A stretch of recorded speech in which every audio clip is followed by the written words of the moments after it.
Hârtie!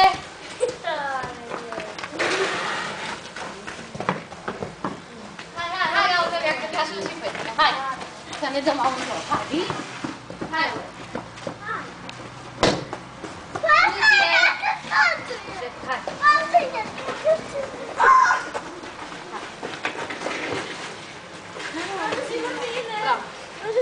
Așa, hai.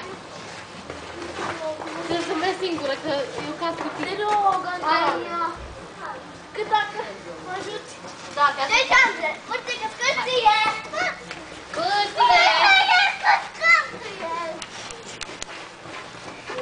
Uite, ce scârție scârție. Marius! Opa! Ajută și pe mine să mă până cu... Poate caz.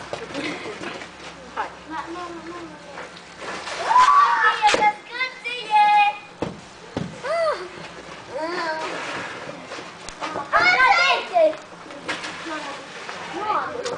Hai, du-te singura, Aurel.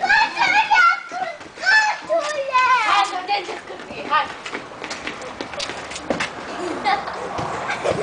Dă-te pe gheață.